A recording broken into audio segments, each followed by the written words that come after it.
La voix de Tatiana lutte contre l'inversion de valeurs, l'intelligence au service de la nation. Na Pesibino Mbote Bandeko Balandi à Télénews RDC pour Landapé.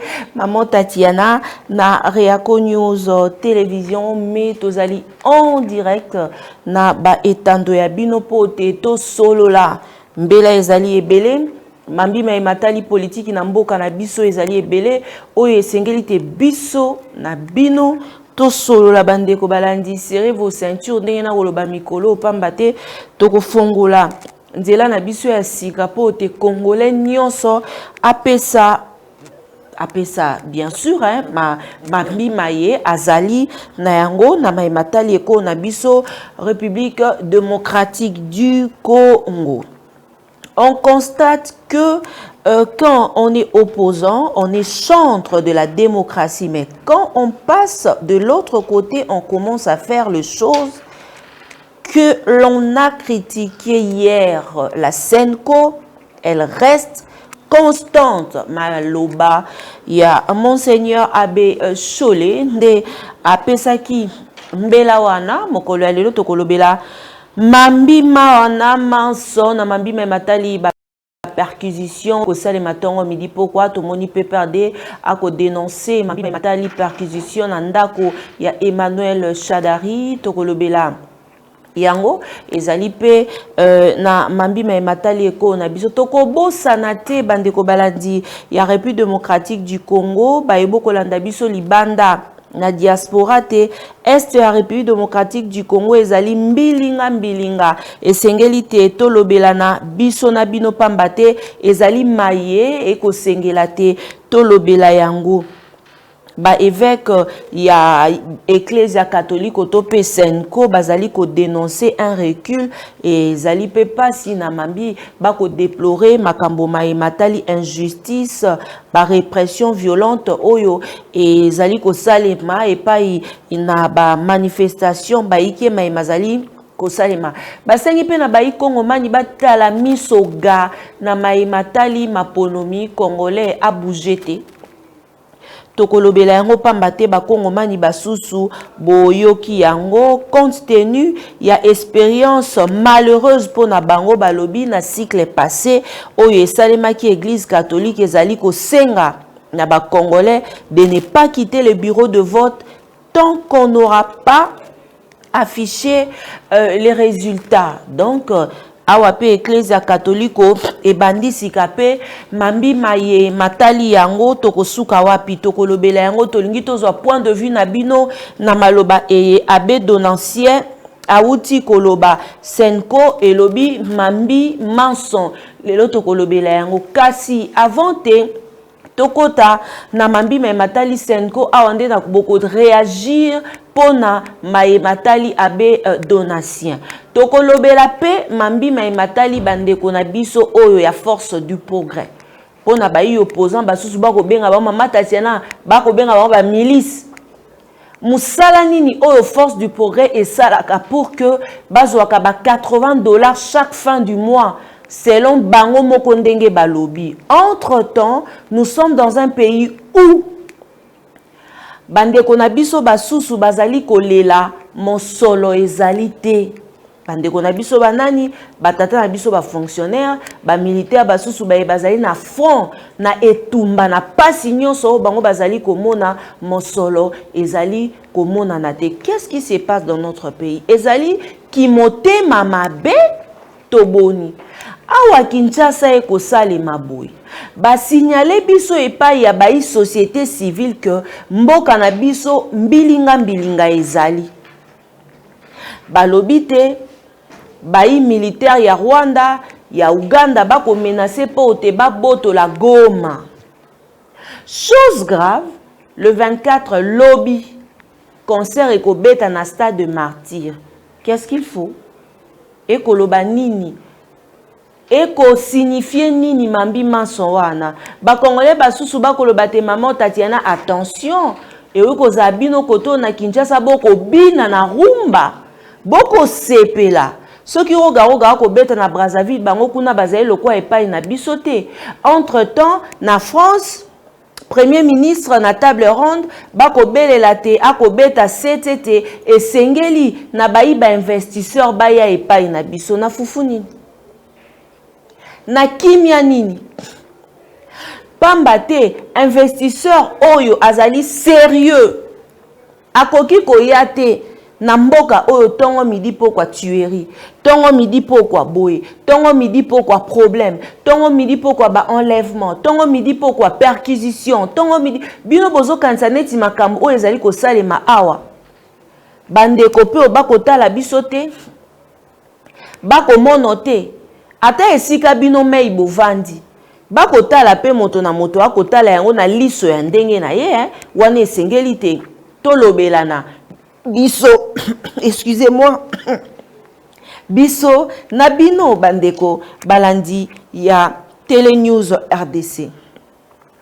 avant te tokota na sujet na biso na lingi Derrick Lukeba sunga biso apesa biso na élément ya bandeko ya Force du Progrès. Oui, nous avons lancé un message à l'honorable Jean-Marie Lokoulas. Il a notre liste, il y a 802 personnes. Où l'histoire ils ont la cité de l'OIA, et pas le chef de l'État. L'histoire ils ont le ministère des Finances. Mais Jean-Marie Lokoulas, nous sangana qui na planète J, et puis ça veut dire que bon besoin de $80. Et ça justement pour momentanément parce qu'on orienté bien la aujourd'hui, fonction publique à Zoboaka 23 000 agents. Pour la misala mais biso content na biso ya force du progrès na lito biso to lutter wapi content na biso wapi yango ils ont mon laté et puis de l'eau au lieu de biso $80 ils ont payé biso $60 des difficultés to nango et troisième point exact que fixe les alakes de sous-soutien. Comme on a déjà le 5, le 8, le lot est commis le 15, le 24. La raison pour laquelle Toye, le ministère de la Finance, pour transmettre le message que trop c'est trop, s'il s'agit de mettre fin à Makamoyo, et il faut mettre en fin au Souki, pour n'attendre que des place pour voir des solutions à Bisso et Zongokuna. C'est un peu ça. En tant que premièrement, Makambo, pas maté, Toya, pour la revendiquer, et loko oyo, les a sérieux parce que Awa, va combattre, va responsable, eza batangi baza awa eza bato bazala bana misatu minei eza bamare baza mbongo wana oyo tozali kodeklare awa ya lokulasi bamisusu esungaka bango na kofutela bango ndaku mpe kofutela mpe bana minerval kana mbongo ya moke wana alors tokosenga na mokonzi ya mboka oyo apesa lokulasi makambo oyo basala en sorte ke babenda motu na bango bakoka na kopesa ye bapese baconseil lui aye bakorespecte bakombata na makambo na bango etatike tokoma okende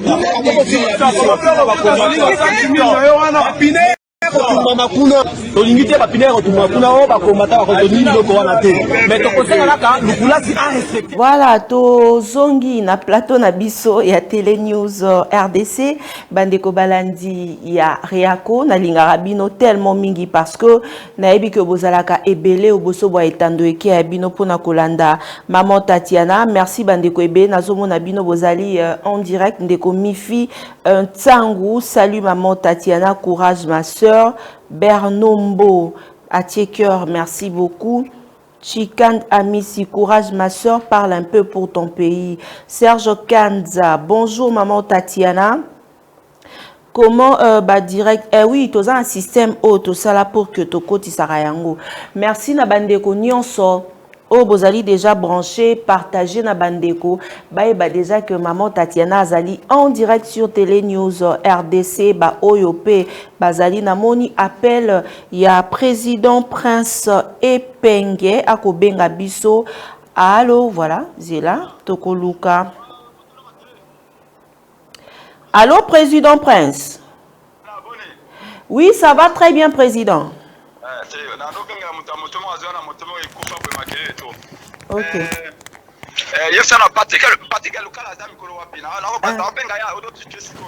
Ah non, président. Allô, président Prince. Oui. Biso tozali awa na Télé News RDC. D'ailleurs, tokondisio en direct, hein, parce que tozala qui n'a besoin toye baso qui meeting ezali confirmé pour le 25. Oui, meeting est confirmé. Toto mobilisé na pourquoi na yango meeting est confirmé. Okay. Le 25 toujours na Njili. Tulongola ki le 24 parce que le 24 Félix Tshisekedi ezali préviase na bato yebaki bayebisaki biso ke akozala na bapêcheur na maluku. Or ke soki azoke maluku atiaka bamilitaire na nzela bagarde républicaine. Soki bana atiango bazwa na mulongo bazwa na bafoule baya na stade face à face na bana bagarde républicaine oyo bakotepane na boulevard Lumumba. Est-ce que incident esalama et nous ne voulons pas de ces incidents. Et en plus Ngobila d'après l'information na biso ba sponsoriser 10 concerts de musiciens à chaque commune à Tchango pour avoir festiver meeting. Donc on va monter le meeting na biso comme dimanche le 25. Donc à partir de 10h na terrain à Sainte-Thérèse. Donc maintenant sur Tozalawana et notamment ma campagne fichier électoral corrompu. Le makambo ya guerre ya est et puis sécurité ça ça mingi et cherté de la vie. Voilà, donc le meeting est confirmé. Merci beaucoup, Président Prince Epenge. Sinon, présence, il y a 4 leaders nyonso, bino nyonso bozalawana na terrain. Dans les principes, on a yebeli batu nyonso bozalawana. Même ceux qui n'avaient pas yoka que matata pour avoir une conférence en Europe, comme Moïse Katumbi, Nicolas Makamba Salomon, ZMP, les intérieur. Mais en tout cas, initialement, il avait prévu tous les 4 candidats. Surtout, on a amené 4 candidats parce que ngai pe naza leader. Donc, on a 4 leaders, tu passes pas pas leader. Très bien. Donc, il y a 4 candidats pour naza candidat à l'élection présidentielle. Ok. On peut le pas naza leader monene. Donc, coordonnateur à la Mouka. Mais le plus important, c'est que mes messages, on va continuer un message fort. Mais en principe, tous les 4 candidats, merci beaucoup. Merci beaucoup, Président Prince Epenge. Bandekopé Bakolanda biso en direct à Bakolinga Baeba point de vue. Qu'est-ce qui se passe entre Honorable Ados et président élu? Non, Honorable Ados a fait ça qui point de vue naïe. Point de vue où on a dit respecter, mais il y a point de vue naïe. Ils allaient engager. Dans chaque famille politique à Nyonso, et comme on propose des décisions, on peut faire un choix. La vie est faite des choix. Les lots, tu as séni, tu as séni, tu as biso. Alors, il y a 4 affichés électoraux, on a 4 dimanches. Tu as coupa rebellé. Tu as banamike belé, policiers militaires. Tu as belé pour la faveur de la voix. Tu as belé pour la fichier pour la faveur de Félix.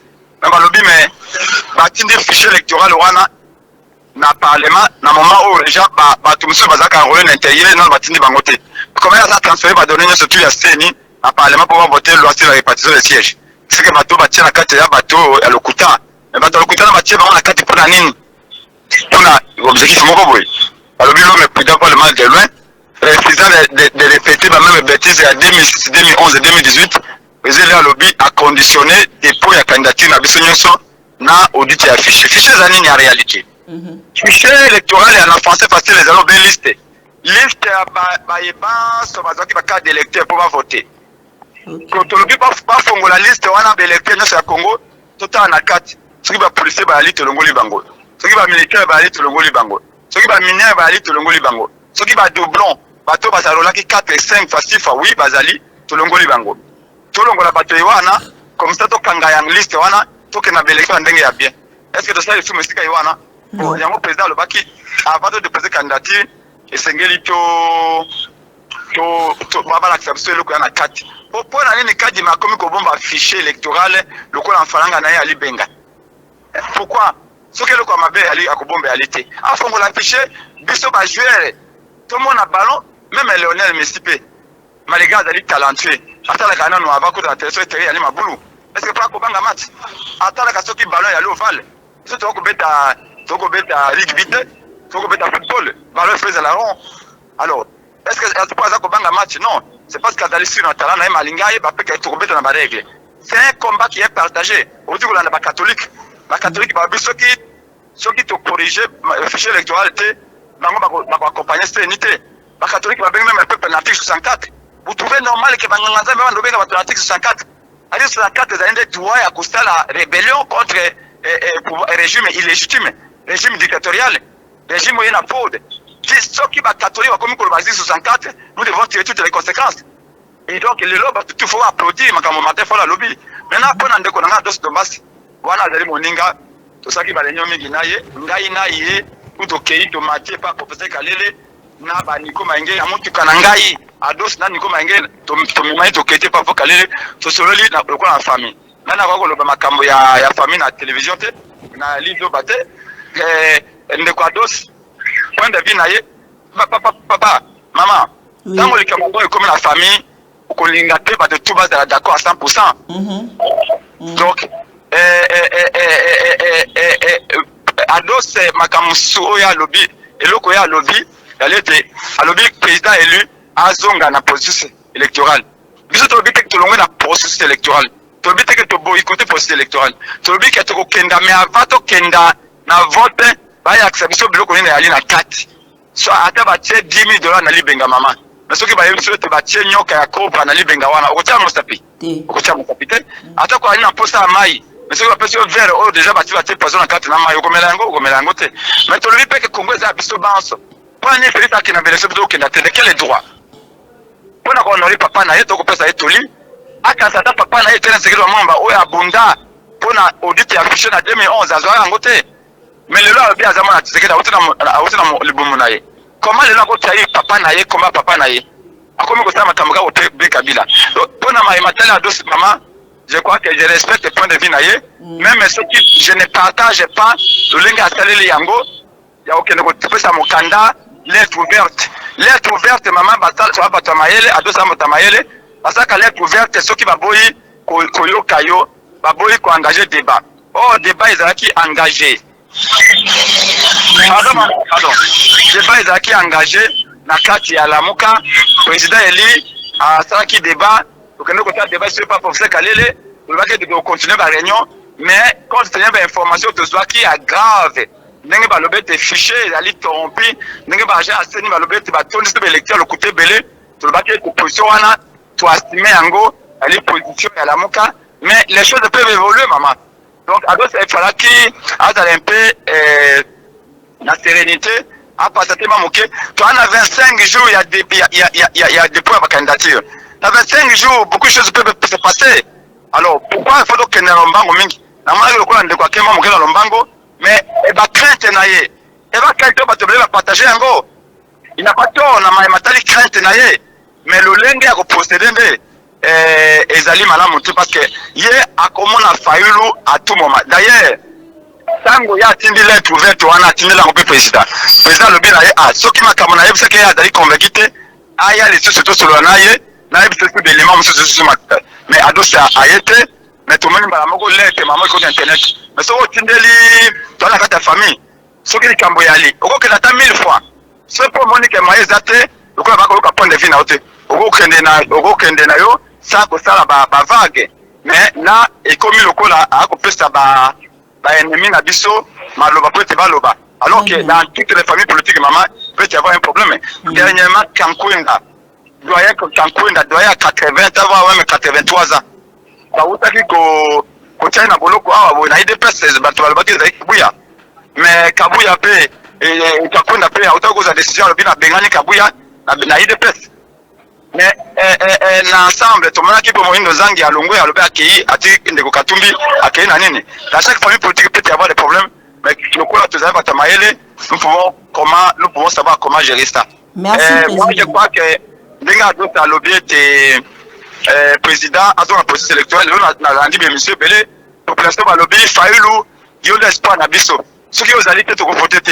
tu as besoin na pour fayulu côté ka biso boité espoir na biso zali yo nazaki na radio ya ndeko mozito nazaki na radio ya ndeko Jean-Pierre Magombo nazaki na Congo ya Shabani record partout na zoko na batu fayulu côté ka boité côté ka biso boité yo ndeko ko voter to ko surveiller mais attaque to surveiller ce qui va tourner bangi ezali kamba ko surveiller on a 2011 je fais de surveiller na 2018 de surveiller mais ba ko fa ba yala na 4 mais ba ko fabriquer les résultats ma B donc je crois que le quadros parce que ça y a ça ma B a basé couvert mais si na ya ko ba été OK na élection peut-être pas le but on a c'est OK na élection parce que changement ko na élection à que peut pas la révolution mais changement ko na élection mais président na ina ko benga ye ali ndeko azaki mokano ndaku na auto benga siko pareil l'équité azui mokano ya ko lukaye ona ko installer te ali libota moko faut ko yeba kandeni ya ko osala likambo président élu ngai moko nazonga ki 3 fois ona ko yeba makambo susu na kati ya fond décision ya décision ya biso to discuter yango biso banso ndeto zui yango ya décision ya faille lutter ya décision ya biso banso. Merci président. Merci beaucoup. Wana toyambaki po na bino président Prince Epenge a bengi biso en direct a pesi point de vue na ye par rapport ya ba nungu ezali po na makambo ba élection po na boye na koliki ya te bozui éclaircissement. Merci beaucoup président Prince Epenge, président ya ADD Congo na ko pesa biso penza tango na yo pour que o expliquer biso vérité na mambi ma matali ekolo Congo. Seni balobi te bango bazwaki ke 300 millions de dollars au bango bazali kozela pour na 2023 na kati ya Seni bazwaki kaka 30 millions. Donc bazui 1/10. Il y a 300 millions au bango babandaki kozela pour na ko organiser maponomi. La question qu'on se pose, 16 milliards de dollars au ya budget. Musani ni ko sala. Tozongi sima bandeko balandi baebo kolanda biso to tchela ki bino vidéo appel à présent Prince Epenge kota ki parce que c'est l'actualité et sengela ki to zoyer parce que congolais nyonso ayeba président à ADD Congo point de vue à ADD Congo ezali nini bandeko balandi numéro ezali affiché na bas ya écran. Il y a maman Tatiana déjà bokoki ko benga biso pour que to solola nabino chaque lose qui osango dimi kola ne osaka a mbote na yo papa na ngai. Voilà. Mbote nabino bandeko balandi banso oh là là Achille la bienvenue na direct nabiso ya mokola lelo madame Tatiana Osango toujours au grand rendez-vous. Ouais, bien sûr, on est là. Merci nabino nyon son numéro déjà ezali affiché na ba écran to lingi to solo la nabino to utaki ko la bino vidéo ya bandeko nabiso baleki nabiso bakulutu pona basusu oh ya ba force du progrès. La question qu'on se pose, Batoa na basala kanini pour que baga ndengi obako gagner. Allô, bonjour. Oui, bonjour maman Tatiana. Kombo na nyobengi biso depuis wapindeko. Comment on a un trésor? On a vu des choses en ligne? Oui, aux en direct. Bon, na bengi pour na pesa après de vue na la ligne de Prince Epenge na landa qui conférence de presse il y a monsieur Failou mais nazo mitu na moke pona nini ba on politique na biso bazala kana secrétaire mais et député en dos non pas na landa très bien na mona kaza mutu ya mayele mais règle na ngeza like bazali na cuisine interne na bango na minito ya zo pesa ndeti ya zo pesa mungu na lisusu force pourquoi pas azwa ki lettre na ye na balo kateza lukuta meta on a landi ibu ya lelo azalaki na mais Zulu na confirmer ngo que lettre za solo pona nini député à dos nomba si azalaki même 3 ou 4 tours ya kokuta na terre monsieur Failou te a proposé yango ba discuter ce que simbité azongisima et bien la opposition pourquoi toujours l'être na et demi na libanda ce qui dolandi batwa IDPS ba problème na bango so ezali ba traiter kango so ko tali romona ke Augustin Kabuya kina ko sangisa bango même makambo ezalaki ya Eteni Longondo omoni ka ko sangisa bango ba ko bomba secret na bango toujours na kati ya ndako mais pour la ligne ya opposition place wana nazo pesa ados no masi moi tort amona na kamuto mayele na c'était la gana mingi na la narabe mission na mingi pa maman Paulette kimutu mais nazali regret na réaction na ye ya ko kende ko publier lettre wani de milibanda akoba ko kende ko mona Failou ba solo ya azali député na ye ya parti na ye je crois que ata mokolo moko bako kangela e porte te ata mokolo passé aza député pourquoi pas que ça la même plusieurs voyages au Kénoumon a fallu le bas solo là jusqu'à ce que va retrouver solution na minute yo si j'ai battu la majorité commune ozomona moi régler ça on a épé na kosenga nditi na bino na banzi yo moko particulièrement peut-être okuta na kanaye même na nzela bon mais un peu ko pesa ka bango pe ba conseil ba réaction na bango ba ko réagir ndeti ba mikolo mais ndeti bana mikete biso yebi politique te tozo yekola moke lelo na Congo mutu yo somé biso toza libanda na Canada au monde numéro na to komia kotala miso na biso na politique ya Congo mais mususu bazoko wa kosala politique wana ndeti bana mike ados nomba si vraiment na part na nga nazali déçu pour na parce que na sepela kana mingi na ba interview na façon na ya ko réagir mais nazali déçu lelo OK asali lettre wana pe apibi ya libanda et souci na nga ezalaki yango na merci mingi na pesi mbote mingi leki saka prophète ngefa pe mususu po mikolo mingi to mona kaili société Akoya, merci beaucoup. merci. Voilà. On continue, mesdames et messieurs, vous êtes en direct sur Télénews RDC. Numéro ezali affiché juste na bas. Il y a écran au ko benga na WhatsApp au bengi na normal to ko tisayo. Na moni ba appel ko mo ko ta so ebele Derrick ko sa li sundenge sa ki biso l'autre fois. Na boyi ba téléspectateur ba internaute na biso. Il y a Télénews Pere Yakoba Lobake, maman Tatiana Toko Benga yo Toko Zouati.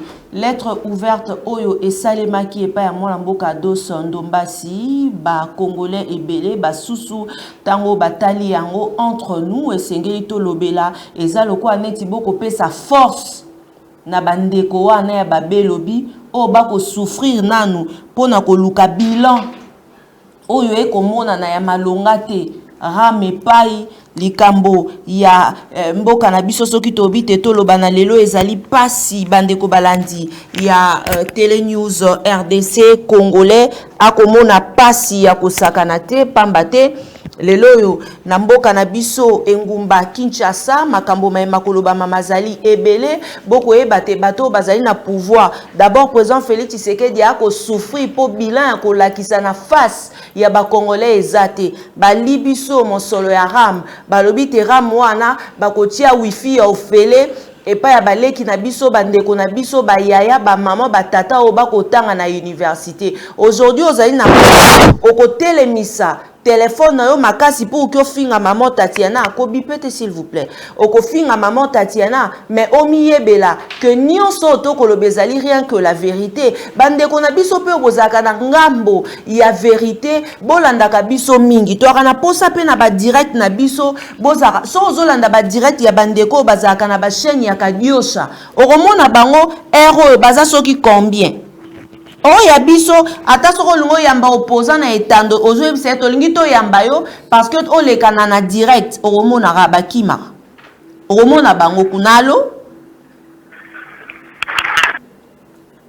il est parti voilà oromona bango kuna nzoka nde biso pe baye ope tozali na posa na bino Félix Tshisekedi ako souffrir ndenge nazalaki koloba na mambima ematali bilan bako lukabino moko bomonia ba forcer Mercedes o boye bako forcer makambu ebele bilan président Félix Tshisekedi ezali chaotique eloko ya malonga eko salema te bandeko balandi ya reako bino bayo boko landa biso esengeli biso na bino to lobela na bosolo rien que la vérité pamba te Congo ezali mboka kaka ya maman Tatiana te mais mboka ya biso banso ba boko landa biso allo.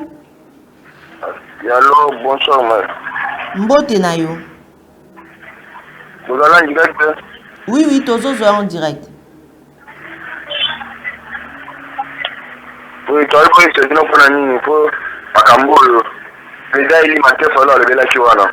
Ok, vas-y. L'histoire, tu vas aller dans la Kassai orientale, bazana pour on est naba na mitié, ouais, 12 ans, 13 ans. Tu vas aller comme la Makambo, tu vas aller dans Nambo, maman. Merci beaucoup. Tu vas aller comme la Makambo, tu vas abandonné, tu vas la Kassai orientale, il faut que les gens votent les mélanges. Si tu vas la mitié, tu vas aller dans la Choba, tu vas aller 12 ans, 11 ans. Merci beaucoup. Bon, moi, je vais aller dans la Ndeko akolanda biso depuis Kasai ndi alobi que bazali ko enrôler bana déjà ba 11 ans donc apesi raison na mwana mboka Martin Fayulu nambela naye e ya pesaki na maye matali maponomi tozali kokoba na même numéro. Mesdames et messieurs, appelez au kokota en direct sur Télénews RDC pour Teto Solola. Allô? Osango, maman, bonjour. Bonjour papa. Eh maman, oyebi na tongo, c'est normal hein. Oyebi mutute pourquoi taper cara pour bafinga bino pe ya mingi. Alors le matin, je suis parti au travail, naki juste na balabala era ki Est-ce que ndeko ana zo benga biso yebi kaza en direct? Est-ce que yebi? Allô? Voilà, c'était Toza en direct. Toza en direct. Ah. Allô, naza en direct yango moni na kati yo parce que déjà na moni po bander ko benga na tongo pour comprendre maman Tatiana deux fois tango ozali na pongi eza na ba appel mususu ko ke kokota 5h du matin 3h minuit ba heure wana omoni te tosilisaka retard tala ero tango ko bima vraiment que ozonga na ndaku tozalaka tellement fatigué. Allô, bonjour. Oh là là, oh là là, oh là là. Naza en direct ya émission. Yango bomoni nazo refoulé appel wana. Allô, bonjour. Allô? Mbote ndeko. Allô, zinana dimne a maman Tatiana. Ok, tozo yoka yo papa. Bon, ngai nazolanda moyen na kene na makamu ya Adolphe Ndombasi ezate puisque na sur frère moko autaki ko répondre autaki ko loba na niveau na ye et puis na opposition il faut ayeba ce qui problème ezali to lobi te que Martin Fayulu azana raison ou azana tort mais modèle na ya ko ne ko exposer babiloko la na ba interne na libanda ezali bien te.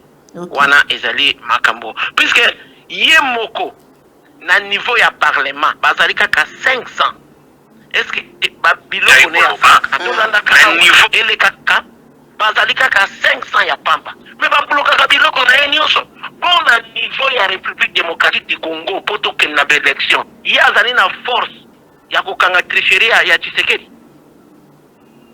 Question est simple, il faut pas qu'on s'arrête à baisse, mais non, il faut qu'on mette là non, point na yo na niveau ya 500 na kati ya parlement, biloko no ele kakate, yemo aller la ka awa maman Tatiana. Bon na niveau ya élection, azali na poids, ya osala so iti la tresser élection.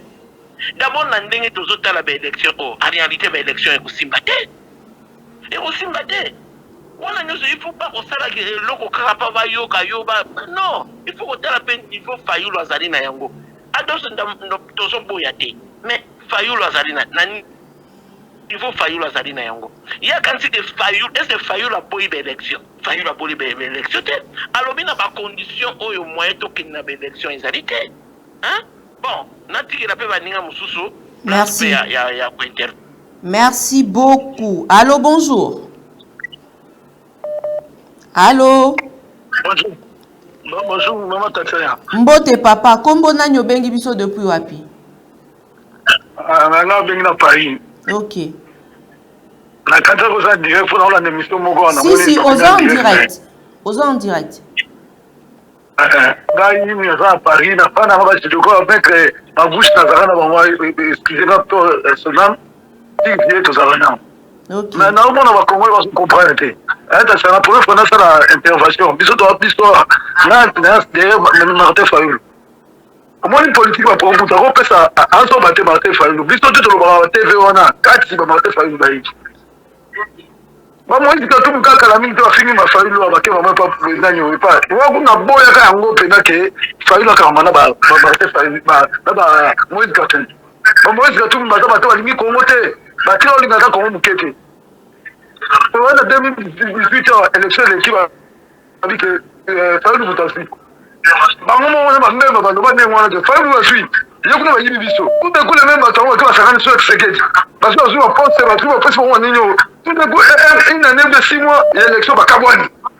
Ba yaki ba tu fais président. Président a comment été. Ngana idée président quand on a monté. C'est la politique. basolo batema batisekedi ndenge bino basesanga bamatata poni bavana Fayulu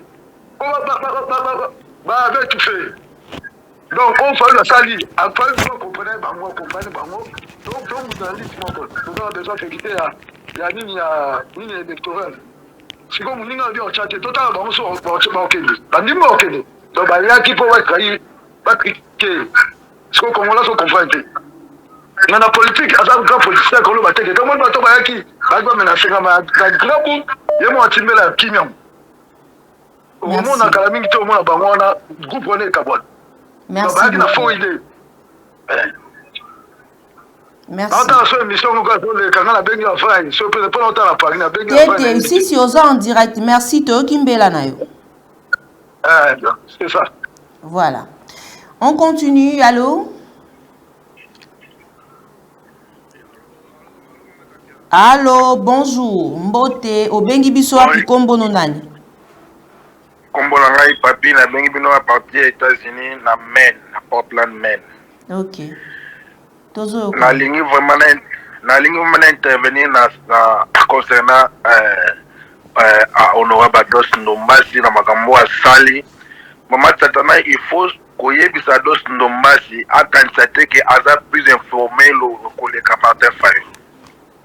Et puis c'est là qu'on a les manque de respect na kati ya parti politique. Ozo komona yango baloba ke non zanga musala to batina ke no soko zali pena pour la peuple ya solo. Ozo mados Ndombasi lokola azalaki député azwaka mwa mosolo yango wana asala la biloko wana mais soko azangi musala bo mona pena ke non muto za pour la population c'est loko ya sali ali contre population. Ozo mona Martin Fayulu a l'obité que a reçu la belle élection. Martin Fayulu a l'obité à une belle élection. Ozomona. Alors, aïe, Azali député Moko, Azali plus proche, il y a parti politique. Tant qu'on y a ce tour au Koutana, Martin Fayulu a proposé idée naïe. Maintenant, qu'on s'en va lettre ouverte, c'est-à-dire qu'on paie sa passage dans mon monde, alors n'importe quoi. Alors, cela veut dire que Marados Ndombasi ne bazana ba monani balingakane mbongo. Ozomona. Malingane mbongo à tout le temps. Alors so amoni ke soka chômé a et vous allez pas si pour naïe. Yango ko supporter te. Donc ne loko a sali elastique non azapena proche ya longwa parti na makambo c'est parce que a manqué président respect au somona. Pour ani ba msusu ba lobi te kaka yé fa loba. Et la kisine aleki Martin Fayulu na mayele te. Mais l'élection na modèle le la wana tala muta tu benga siko alobi bien que na Kasai bazo ko enrôler bana 11 ans. Est-ce que imagine toi ben élection ne ko le kamalamu vraiment? Est-ce que Dos Ndombasi mayele yango ya bango bataka ngo wapi? Alors tu comprends que elle le kola zo ka ba 21000 le kola zo ka ba 15000 yango ne atanga magana Martin Fayulu mais sur le musale exact akokima Martin Fayulu yango pele monani. Nous mona siko bateau ya solo bazai la population. Soki to pesio maloba. Merci beaucoup. Soki to pesio maloba osa l'effort bosa la kaka plus ou moins 2 minutes hein, pour te permettre baninga misusu bakota. Allô, bonjour. OK. Bonjour, bonsoir maman Tatiana. Mbote papa kombo na yo nani obengi biso depuis wapi? Oui, kombo nanga Marcus naza aux États-Unis. OK, tozo yoka. Dans une émission à 4-4, mais n'a intervenu na ba point ngana. Tu étais aux en direct oui. Oui, pour un point ya à Dos Ndombasi. Pour nanga, je pense que à ça très c'est que à Koperaka bandakala na batu angambo mususu. Alors ce qui nous a vraiment c'était aux en direct oui. Mukande alinga kende ngabutika yakende akende comme indépendant a présenté candidature naye. Martin Fayulu a raison mais biso ba congolais dozo souffrir na incompréhension makasi kotokoma na niveau makambo na yalobi. Il a pleinement raison bako kende élection na ba conditions ndenge wana te. On va favoriser Chilombo Kende. Et puis va s'écailler, c'est ça, va s'écailler, va tiolayer. à cause de qui a président et lui qui ainsi de suite. Non, ce n'est pas ça. Bakotika yakete. Martin Fayulu a maintenu cap naïe. Oyo akolongwa akende. Mais plus tard, tu aurais ça raison. Matondo. Merci beaucoup. Voilà. Okay. Alain Kasseya, salut maman Tatiana, mbote na yo ndeko Dani Cool, ma Tatiana na sepeli komo na yo, maman kotika te kotia bango pression. Aïe, tout tanga pe ba message ya baninga, Willy Bonami. Jacques Mouvumbi, maman Tatiana, kolembate na ko dénoncer mabe, courage mingi pe ko bangate, félicitations na musala na yo. Jacques Mouvumbi, solution munene, il faut qu'on applique kaka article 64 maman Tatiana révolution. Willy Boma Ados Ndombasi azo lela po ako perdre mbongo azo gagner na parlement maman Tatiana. Anthony Nambo, monsieur, pour toi il faut asala nini bato baza na Kasai baza balobi yango bien ba enrôler ba mineur. Willy Bomanye Katumbi aza Soriano, hein? Jean-Louis Lokassa, est-ce que Ados a canissé avec tricherie Oyoka Dima a organisé Bako Bimisaye na liste ya ba député maman Tatiana?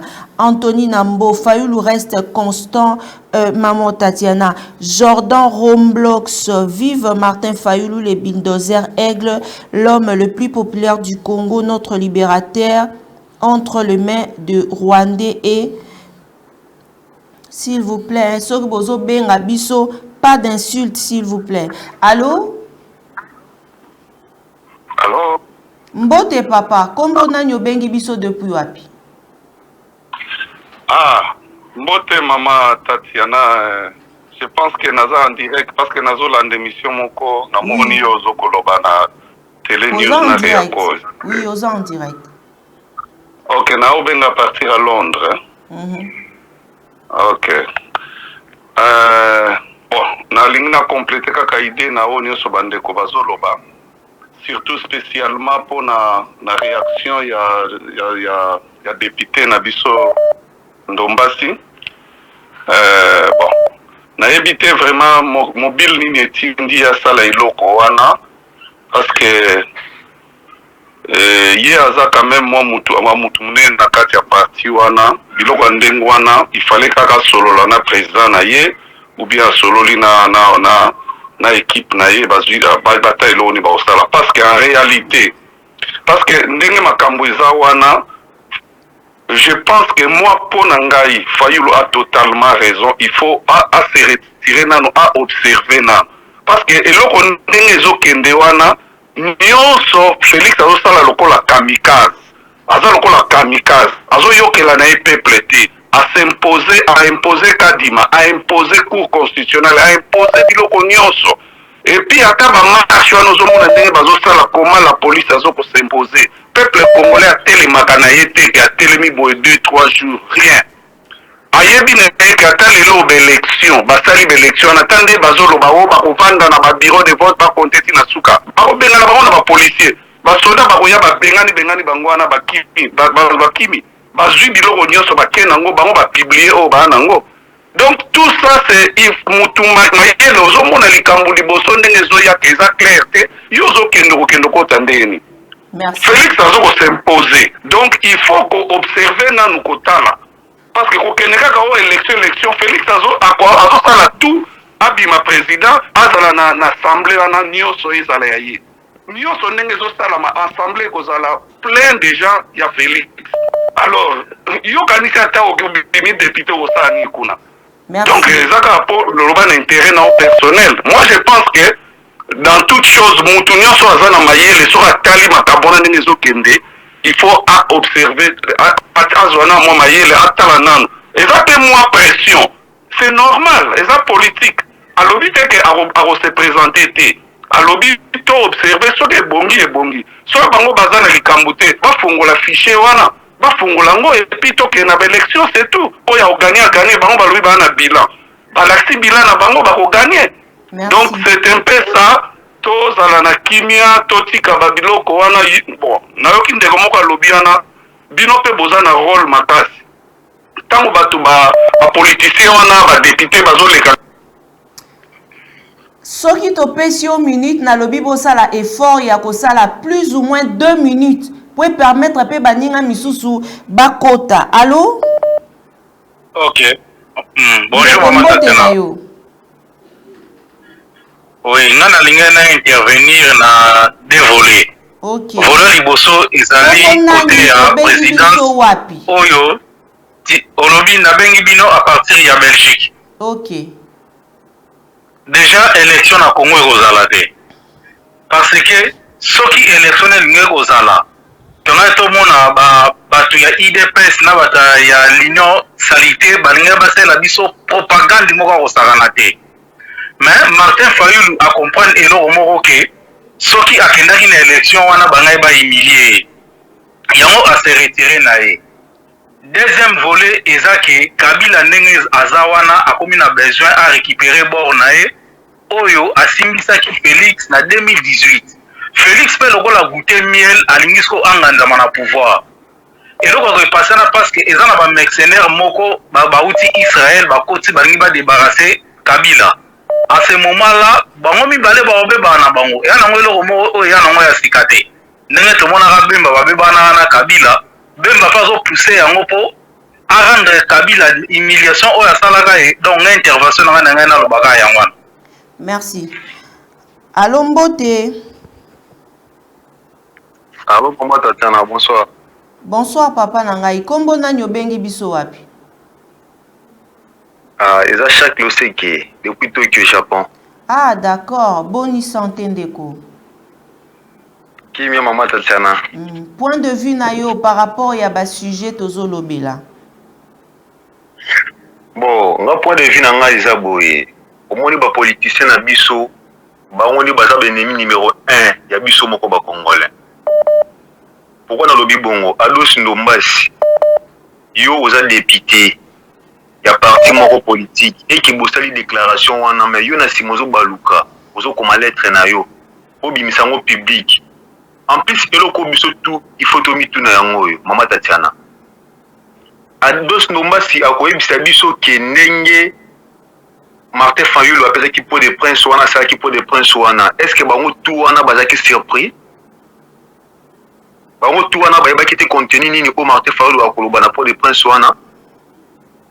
Pourquoi pas déclarer qu'il y a avant Martin Fayulu a fait sa peau de prince que non c'est comme ça nous allons d'accord tu n'as pas makambo bino bozo sala oyo aza très il pour ça les années ce qui Martin Fayulu a échoué dans l'élection hier à cause de la député élu dans le parlement à l'air à $20,000.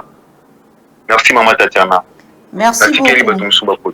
Ok, même numéro 1 au Bengi Biso au Kota en direct il y a ba message totanga lisusu. Ok na bino soki ofingi na message na kotanga teo mbutangale lafu alobi maman Tatiana Ndombasi ya bandi mabe Congo alobi nini il y a pas les élections likonda ezate maman Tatiana Jean-Louis Lokassa en tout cas Congo ezali na chance te ya ba politicien oyo bazali vraiment kobunda pour na changement ya mboka na oyamba ba appel na yamba pe bandeko na biso baza na chat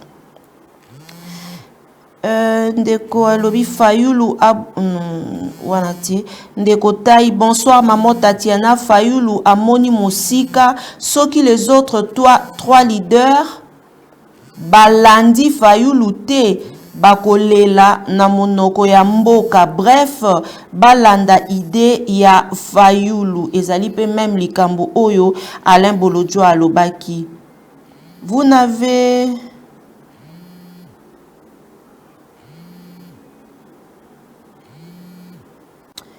Amba, la constance de Mafa demeure incontestable, bien qu'en retard. Maman Tatiana, les politiciens savent faire leurs choses autrement. Papel pe kokota. Allo mbote na yo ndeko. Allô? Mbote ndeko. Bonsoir. Barokim, net bados ndombasi. C'est regrettable. Moukenari olobande ya mwana. Merci. Allo mbote ndeko. Allô? Même numéro affiché na bas ya écran na yo soki obengi biso kokota en direct ya Télé News RDC Réaco News Télévision. Une chose est vraie, bandeko na ngai ba ebozali kolanda biso, maman Tatiana na salaka musala toujours dans la vérité. Atako makambu eye totikalaka toujours dans la vérité parce que nga na lobaka yango que moto akoki kozala te nga nanga au milieu du village awa pa nanga biloko wana pa na biso ezalaka te. Nous sommes dans la vérité. Pamba te moto esengeli soit ozali moto to pe ozali malili. Soki ozali malili te donc ozali moto.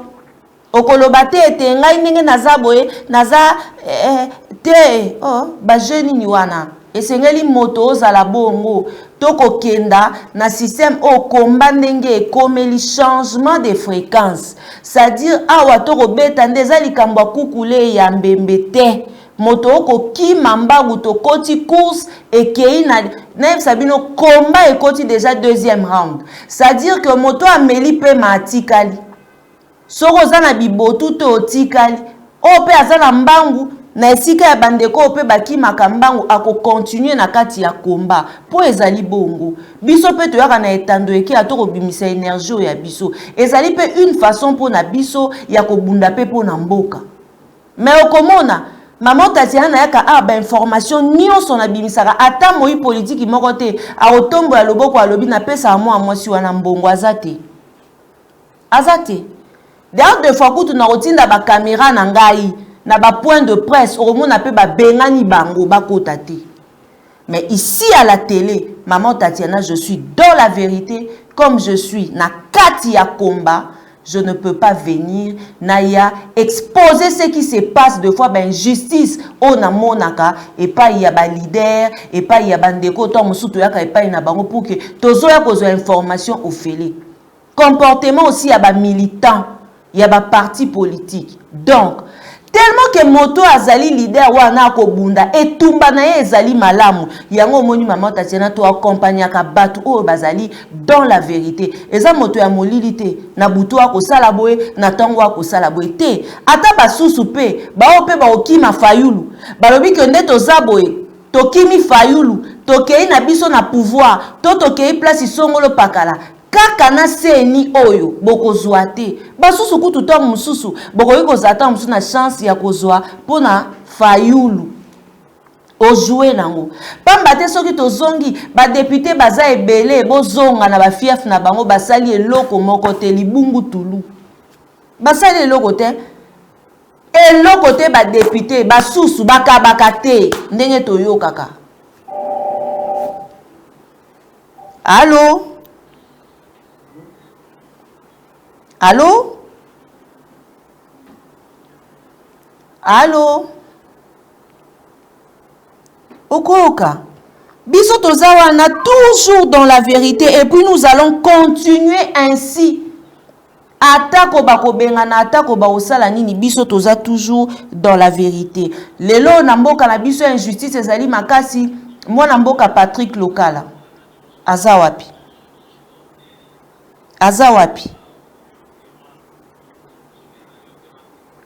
Maman Tatiana Fayulu amoni mosika wana tosi totanga ki yango.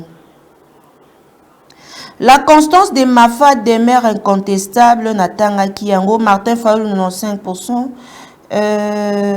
ndeko Symphorien Nkulu Wailunga, ce n'est pas le temps de disperser les forces dans la Mouka. Je demande à Ados Dombasi de présenter ses excuses au président Martin Fayulu et qu'il intègre les partis. Erreur est humaine, maman Tatiana. Ah, conseil moko ya malamu, yande konabiso séphorien. Voilà. Amba Wanzola, dans la politique, si la décision ne vient pas d'en haut du pyramide avec un changement radical du président, alors une autre décision peut surprendre au bas du pyramide, révolution du peuple. Didier Ndonga, Fayulu Aigle, Bobangate, Chikand Amisi, pour moi, je suis d'accord avec Fayulu. Il faut que les opposants quittent les processus, qu'on laisse Tshisekedi seul. Chaque loseke, ya solo, maman Tatiana, toboiba hypocrite. Courage, maman Tatiana, tu es très courageuse. Bravo. Merci beaucoup, Ndekotai. Jean-Louis Lokassa. Na parlement, ya chile gelou oyo, bazali ko bangisa. Est-ce que Ndeko Ados azali sûr que Kadima akobimisaye comme député? Tala Kunteki, Tala Kumamba, Eloba Fabien, Kouswani Kasseta. Lui, de réfléchir. Qui a la Diogène, maman Tatiana Osango number 1, Serge Kanza, Union sacrée est au courant qu'il n'y aura pas des élections en 2023. Maman Tatiana, 2023 finira mal pour la République démocratique du Congo. Goma yango wana. Maman Nzambe akopambola yo bunda kaka eko simba. Merci beaucoup. Courage Tatiana, baza nambongo yako somba yote, tu coûtes très cher. Merci beaucoup Ndeko Loseke. Jordan Roblex, Ndomba si azonga mutu maman Tatiana. Kindomba Makwena, Ados Aleli 21 000. Serge Kanza, maman honorable assez honorable kase kwa akenda wapi. Ados Ndomba si azonga na raison, ezana nous trop tard te maman Tatiana. Soki dimanche à monanité là, toko confirmer que akei. Voilà, toko senga présence na ndenge bandeko ba koloba te sengeli ndeko Ados azalawana. Allô? Ah, mbote ndeko, kombo na nyobengi wapi? Na bengi eza jeune prédiction. Allô? Oui. Tozoyo kayo ndeko. Ok, merci beaucoup. Nalina sa mon intervention mokie par rapport ya lettre ya honorable Ado Ndombasi. Vraiment, eza mawa parce que na Congo, je ne sais pas s'il y a des, ils sont des aventuriers, basés par comédiens, basés sur la théâtre, mais ezanini. Te, soki to bengi tozo passer en direct, to finga te, to loba pe mabe te, pesaka a point de vue pardon. Eza mboka na biso to koma to kima mboka na to za libanda eza pour les 5 potins. Eza mboka na biso, ces gens ils travaillent, bazui moi chance wana comme va député, azu chance ba commissaire député par ba pauvre oyo bazo souffrir. Lelo aya ko changer la dernière minute. Donc dans la discussion déjà ndenge bango bazali. Il n'est pas opposant, baza opposant tant mboka la Afrique du Sud. Exemple mboka Afrique du Sud. Ba ANC parti na bango ya opposition wana ANC o lelo koma na pouvoir. Bandima kanzala. Lelo ba Congolais ba mona Afrique du Sud lokola États-Unis lokola soki pays parce que ces gens bandima kanzala. Bandimizala, bango ils sont pour le peuple. Ce qu'on comme en Afrique du Sud, l'Afrique du Sud, d'abord, peuple sud-africain, ceux qui Moussala ils allaient, bazana besoin tout le monde na Moussala, 2020, ils vont chercher parmi banana nani atangi domaine wana, bavier. Mais c'est pas comment ils ont des autres, c'est-à-dire, il y a un moment parti na bango parti pardon. Balobi mais comment ils ont morandé? Bon, pesa biso Congo wana même pendant un mois de quand on a parlé, on a changé ma campagne. Et ça soumis. Adam Ndomba il a gagné beaucoup d'argent. Est-ce qu'il y a changé comme Malamoko a changé? Ah oui, non, il fallait aller aux élections. Élections au Kenya avec quel fichier? Mais quel fichier tu as dans l'élection là? Ceux qui ont fait la question, les Congolais ne l'ont pas. Déjà, tu sais que déjà président de la République. Avant ça, le deuxième mandat. Mais l'opposant, il a dit que tout le monde est opposant. Il n'y a pas d'opposant. Ils sont des aventuriers. Ce qui n'a pas 6 minutes, 2 minutes, na lobby 2 minutes, au kondisi maloba, pour que to koti sa bande kopé to ke na suka déjà, baninga misusu pe bakota, pardon. Junior Mampouya, bonsoir Tatiana depuis la France. Mbote na yondeko. Rogerio Zola, bonsoir Bandeko, Yareako News. Mbote na yondeko. Serge Kanza, Mama honorable Kasekwa akenda wapi motuna wana tokoliki ate bandeko na biso bakolanda biso bakopesa biso eyano na motuna wana bokota et partager émission partagée direct ya maman Tatiana awa tokozonga lisusu pour que tokotisa bandeko batikali bobenga benga tokosenga élément ya Senko pambate tozana 2 éléments otobandaki ya liboso tozwaki président national ya ADD Congo na kombo ya mwana mboka Prince Epenge apesi makanisi na ye pe alobite bango bazali na démocratie ba obozaki na biso uto ebandeli boyoki nini oyo président Prince Epenge alobi donc ndenge ope alobi ezali salité andako esokwa marakaka na kati ya ndako etikali na kati ya famille ekosenga te ete ebima libanda iyo biso banso tozali ko partager même point de vue kasi awa tozongi toyoka abeshole apesi mambi nini monseigneur na mambi ma emazali ko salema climat politique après tokozonga pour que tozwa 10 appels ce qui après intervention tozongi et puis Tosilisi émission na biso merci na bandeko nyonso o bozali branché merci aussi na ba partenaire fidèle ya maman Tatiana merci na maman Emilie Nzemba ya tous peuplé ambeto le maman Likelemba Derrick soki to ko partager même point de vue Jojo Komingo merci beaucoup en tout cas na bandeko nyonso pesa biso élément pour que bandeko tolanda na bino ensemble. Pour des élections crédibles, peuple congolais, réveille-toi de ton sommeil. Romains 13, 11. Message de la 60e Assemblée plénière de la Conférence épiscopale nationale du Congo, Senko. Préambule. Nous, cardinal, archevêque et évêque, membres de la Conférence épiscopale nationale du Congo, avec les autres fidèles de l'Église Famille de Dieu en RD Congo, avons célébré dans la joie et l'enthousiasme à Lubumbashi du 4 au 11 juillet 2023 le 3e congrès eucharistique national autour du thème Eucharistie et famille.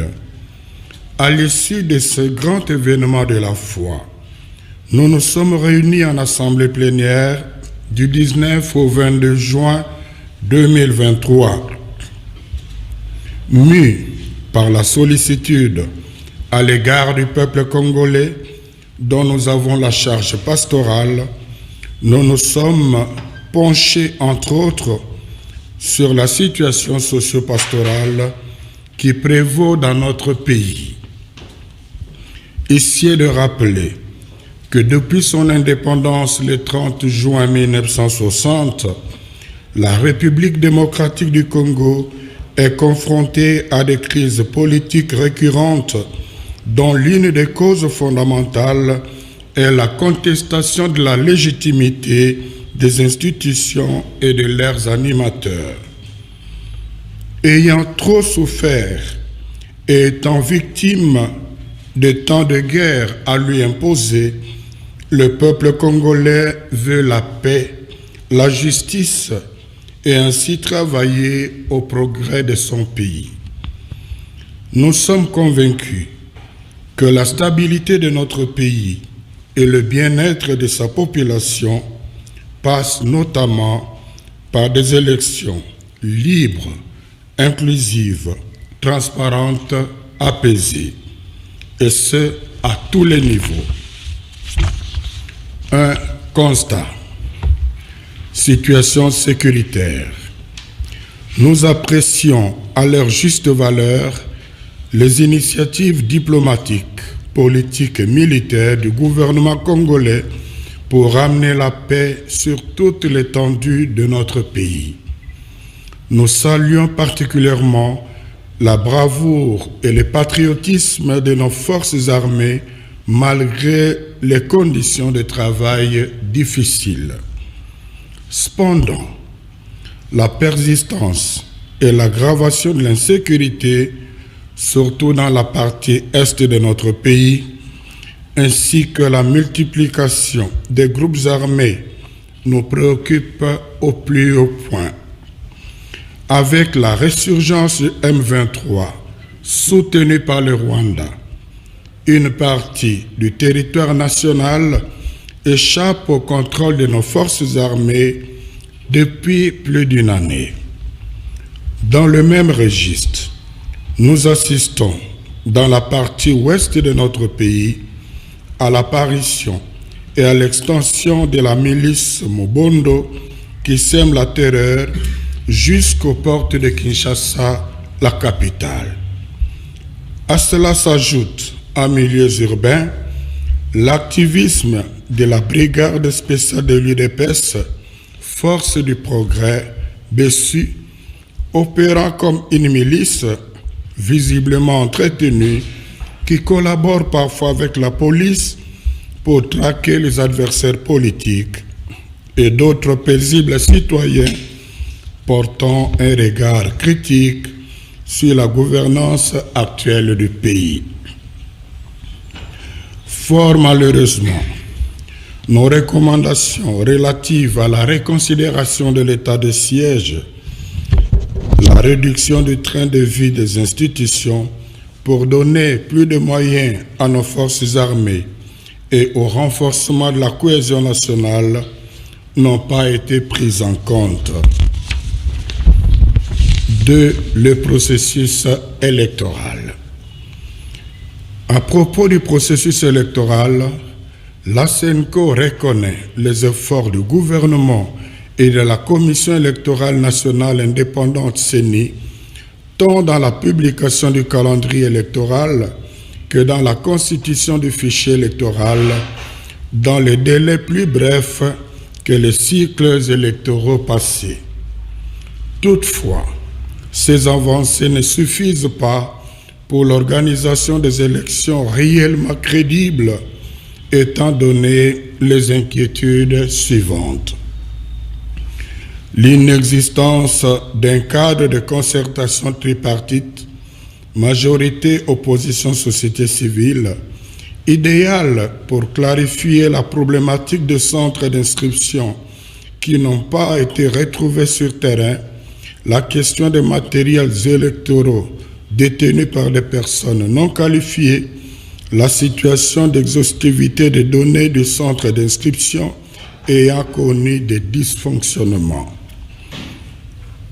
L'absence d'une contre-expertise crédible par un organisme international spécialisé pour auditer le fichier électoral. Le refus par la CENI de répondre favorablement à ces deux pertinentes demandes prouve à suffisance que le processus électoral est mal engagé. 3. Climat politique tendu. Les premiers gestes du président de la République en 2019 étaient porteurs d'espoir pour un état de droit, notamment l'ouverture de l'espace politique et médiatique, la libération des prisonniers politiques et le retour au pays des exilés.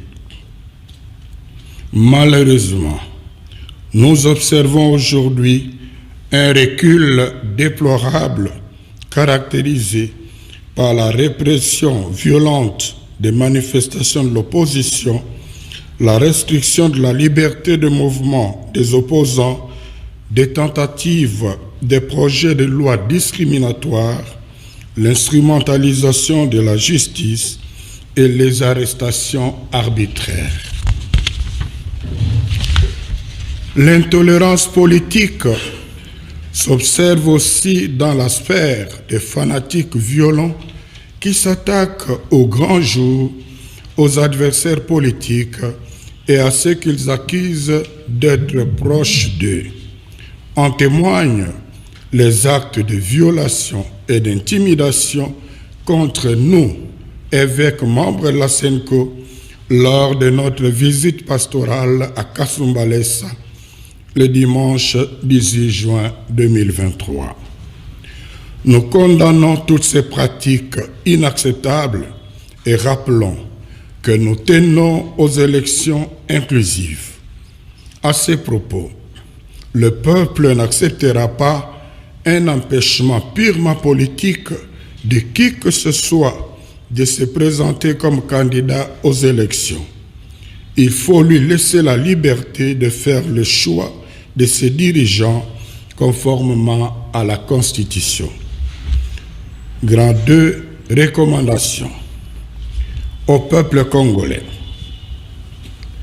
Les élections nous donnent le pouvoir de renouveler la confiance aux animateurs des institutions qui ont bien servi le pays, mais aussi de sanctionner tous ceux qui ont mal géré en servant leurs propres intérêts. Face aux nouveaux candidats, privilégions les critères objectifs de compétences et de probité morale. Prenons donc conscience de notre responsabilité en tant que souverain primaire en disant non aux opportunistes qui changent de camp à la recherche des intérêts personnels. Non à ceux qui prennent comme suppléants les membres de leur famille. Non à ceux qui postulent à tous les niveaux. Non aux tribalistes et aux népotistes. Non à l'achat de conscience.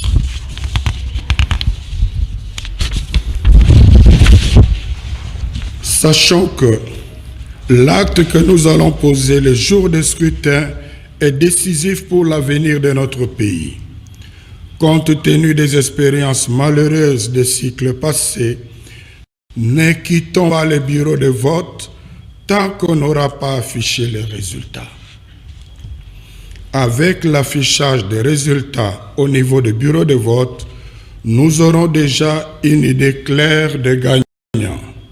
La CENI n'aura d'autre choix que de les confirmer.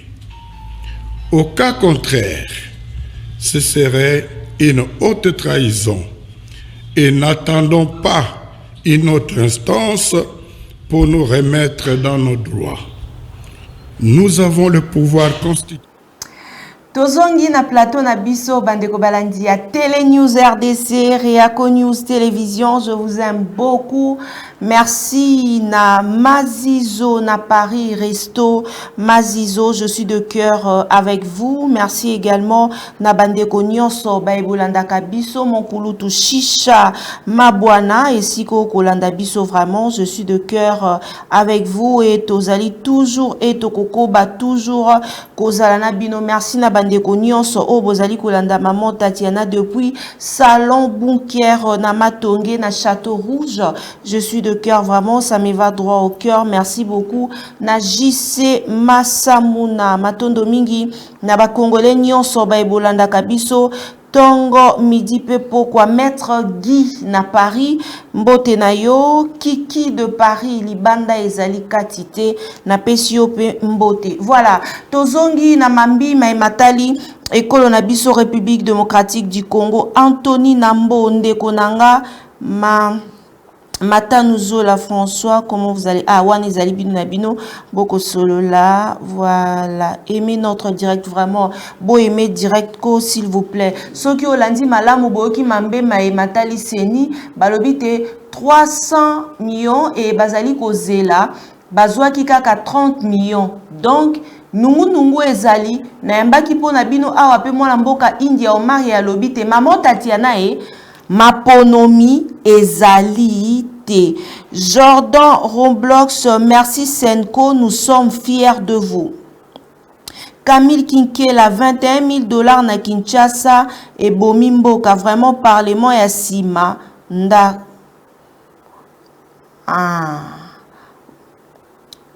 Anthony Nambo alobi oui élection ezate seni azana mbongo te Félix asali déjà ba magui na ba manœuvre yango azobo ya kopesa seni mosolo ba congolais mituna ya kotuna ma mituna ya koloba ezali ebele. Didier Ndonga Tshisekedi sait bien que son bilan est chaotique. Maman Tatiana, il faut qu'on traque les opposants mais à Koyoka. François Matanouzola, bonsoir maman Tatiana mbote na yo ndeko tozwa ba appel ya bandeko na biso po tokenda na sujet mosusu. Allô? Oui ndeko. Allô maman Tatiana. Allô? Oui. Oui, toujours chaque losek depuis Tokyo. OK. Donc à 2 heures maintenant j'ai là toujours quelques émissions na yo pour participer comme ça dans la 2 heures déjà mais moi ils a téléphone à participer kaka. C'est gentil.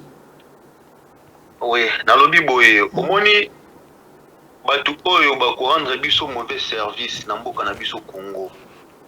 Eza ba leader mususu ya opposition ko batikali wana. Misato wana. Parce que ceux qui tolandi bien avec chose les makambo kwa lobby, ezaka keloko moko o déjà PPRD bazelaka. O Martin Fayulu pe aoti ko lobela ngo kaka wana.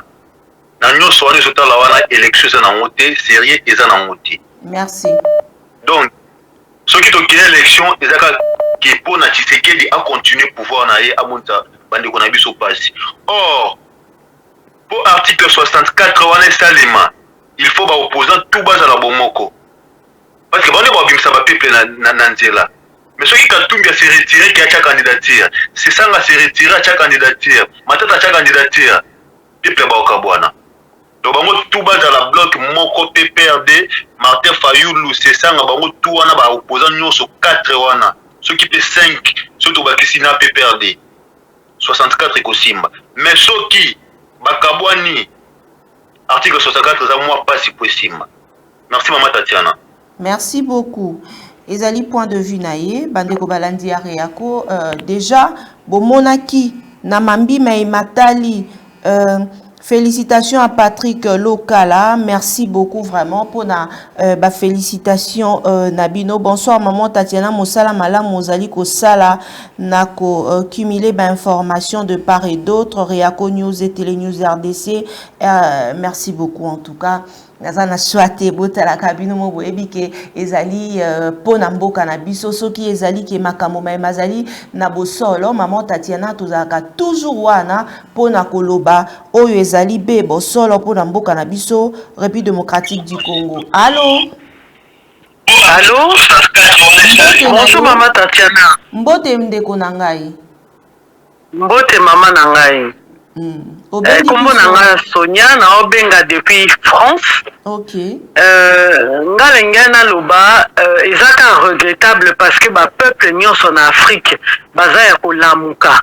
Tozomona ba mboka ebele ekomi kobonga. Mais malheureusement na Congo biso na diaspora toko sala nyonso toko loba toko ko manifester mais soki peuple o ezo souffrir na Congo.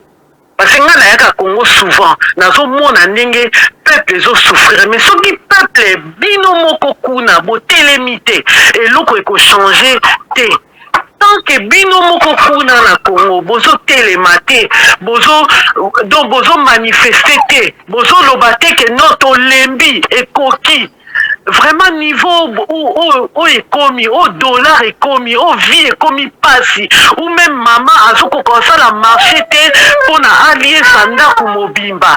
Mais mutazo télémazate tant que bozo télématé donc et loko éco changer tes changements et où t'as un peuple ou azaïe moko sur place. Merci. Yana ka ezama wa mingi. Merci beaucoup. Merci maman Tatiana. Continuez moussa na yo.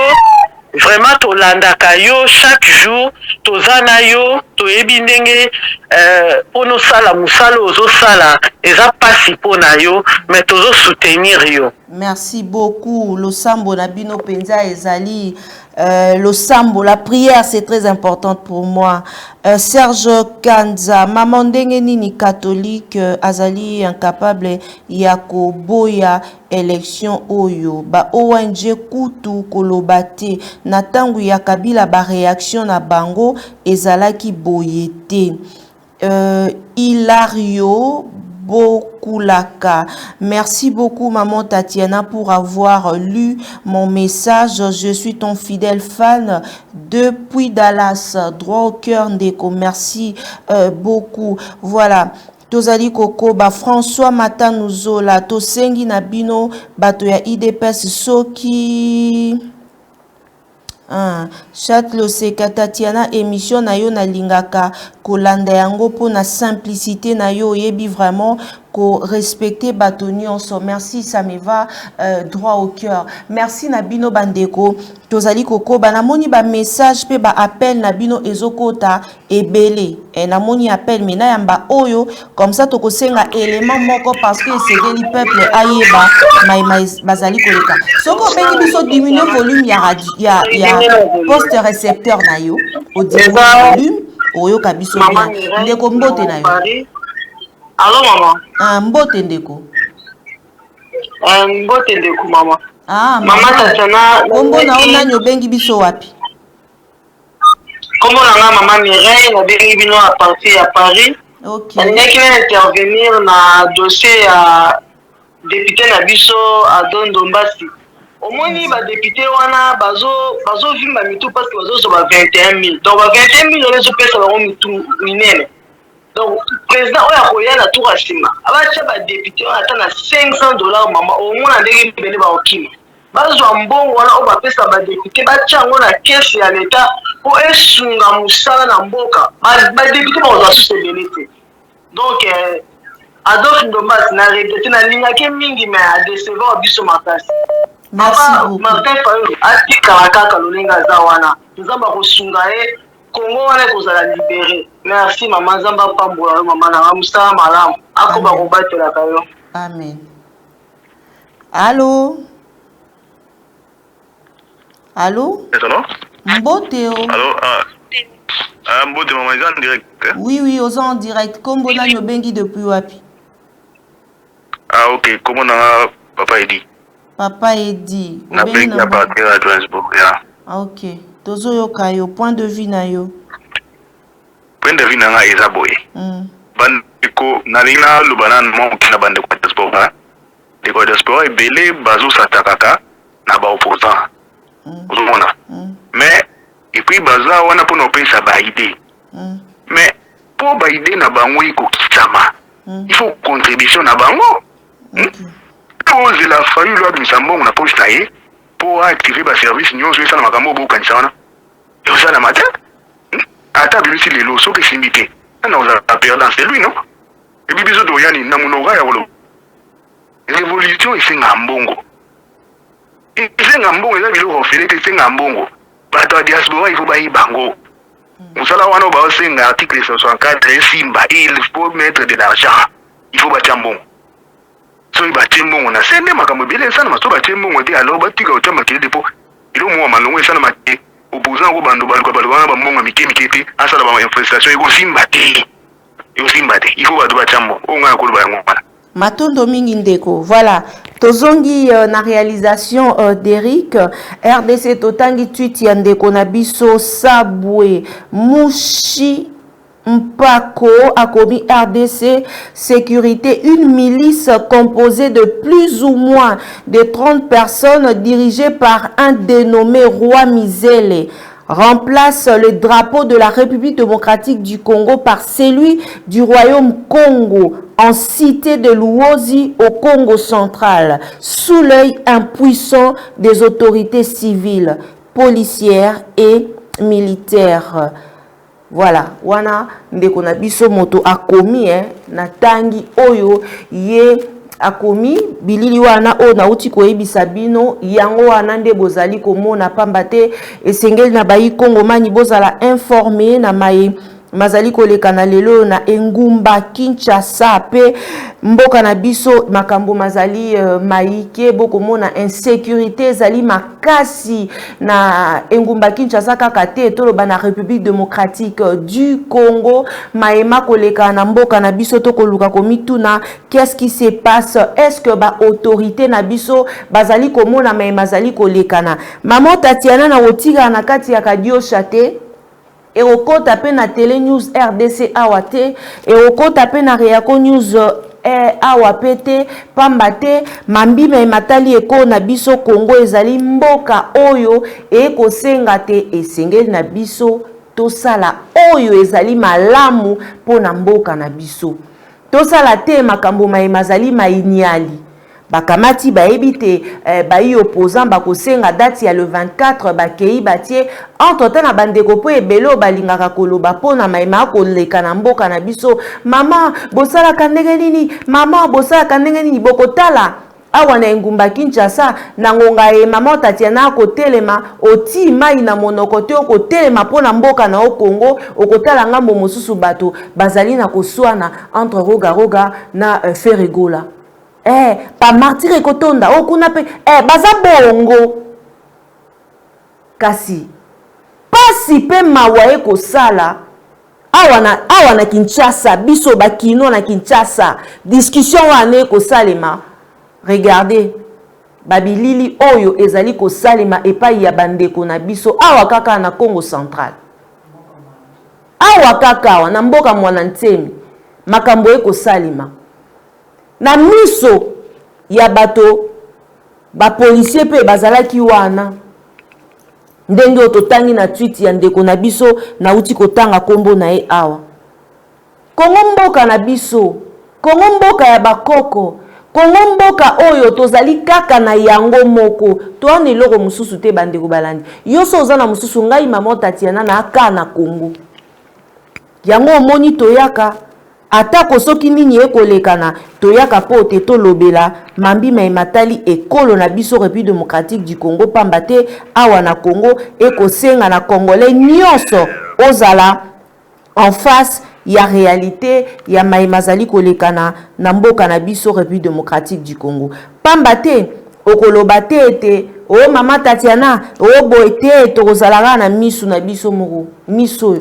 yango kande tokozala na yango pote to lela meto lingite te to lela pambate Congo oyo ezali kaka mboka na biso ndeko alobi mboka ezali kotambola mabe maman Tatiana biso na diaspora tozali kolala bien te insécurité na Congo mobimba sikoyo na Bazaïre ekomi bongo François Zola chaque loseki alobi maman Tatiana soki ba milice bakomi kosala boye elakisi vraiment que mboka na biso ekei soki kaka bomeki kopesa lisusu deuxième mandat na ebisio ndeko na biso mususu alobi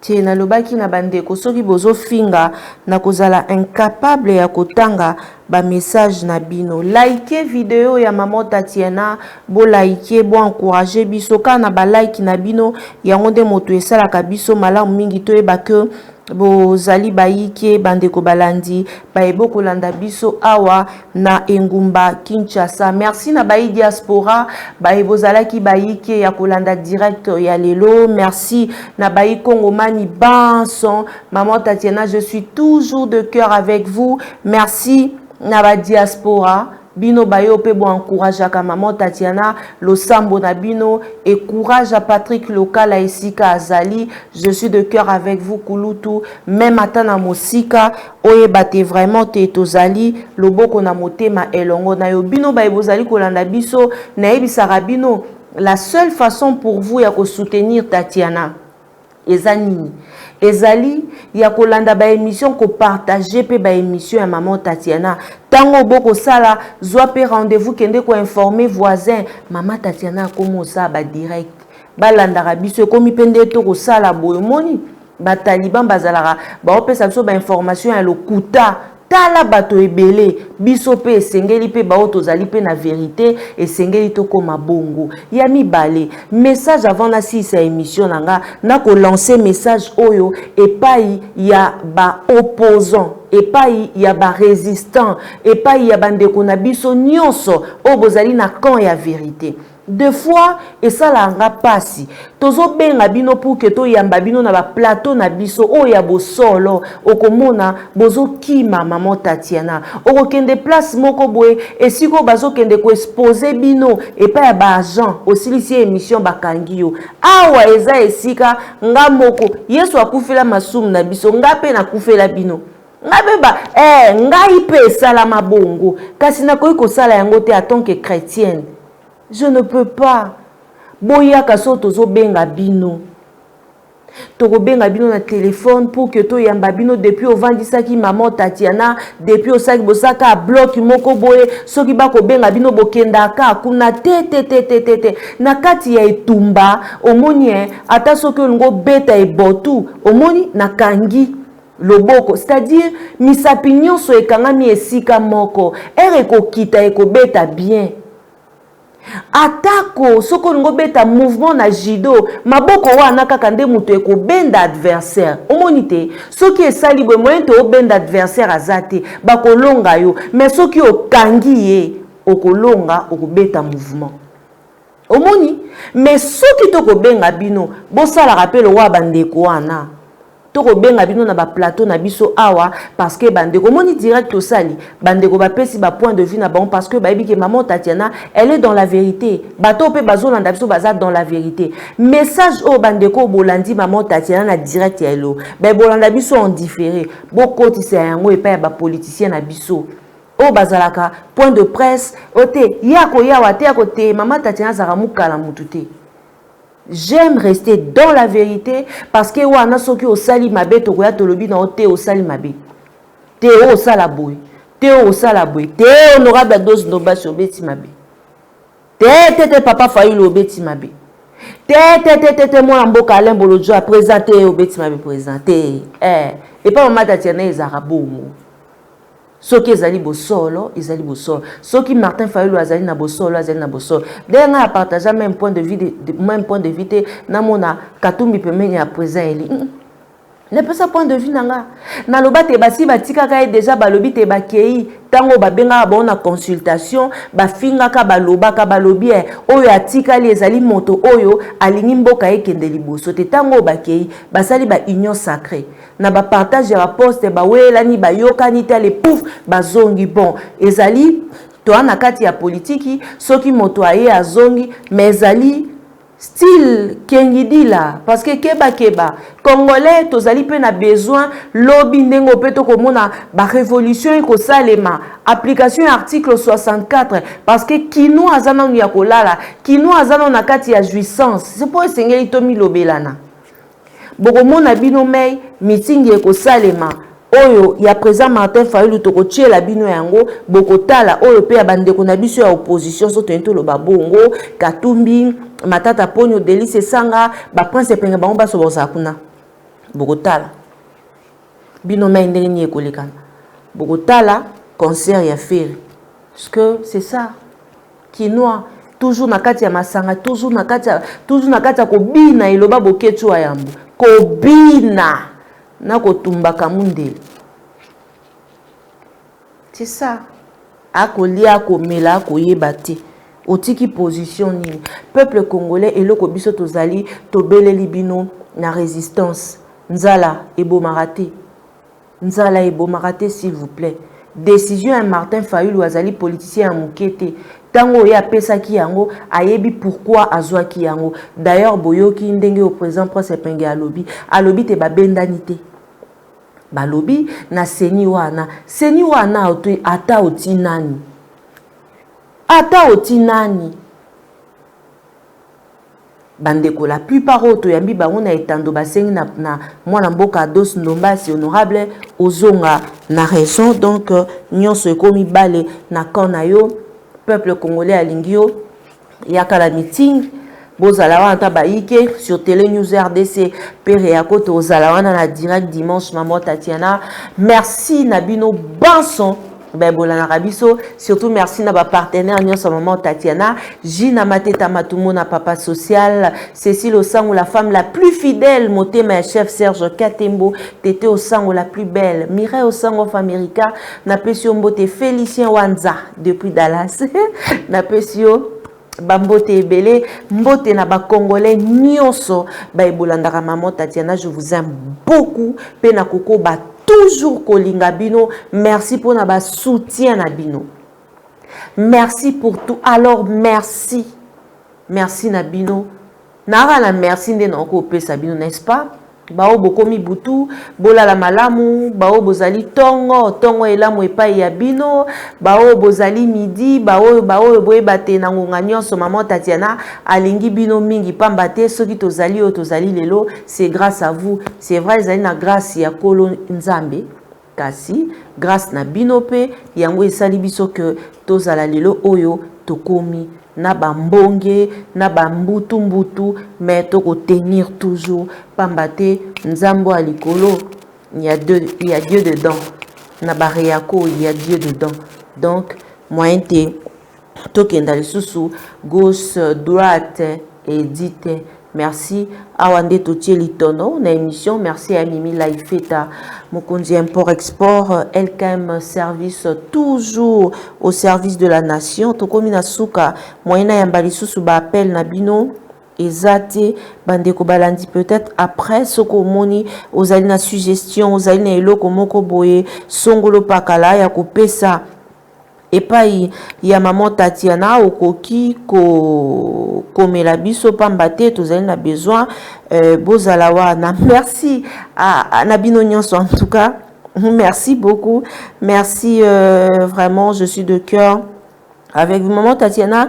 Message ya Senko pour na belle élection crédible au moni ya ngondengeni bandeko ebele pe ba pesa ki déjà point de vue na bango tika la scotché branché dimanche éducation politique sur Reako News et kozala ya kobeba kuna ndeko ko bougete zala wana pambate to kopesa mambi maye matali ya ndeko moko aleli alobi maman Tatiana na kanisi ndeko Charles Mombaya na loembo na ye ya tango yango yo likambo na tango na yango eza tango ya peuple bandeko balandi. Merci à Chalet Chamba, le nom sans rature. Balobaka, l'église et la presse sont au milieu du village, mais la voix de Tatiana lutte contre l'inversion de valeurs, vous dit que l'église et les corps du Christ, Christ est vérité, alors l'église et la presse sont dans la vérité. Un grand merci à toutes et à tous de nous avoir suivis.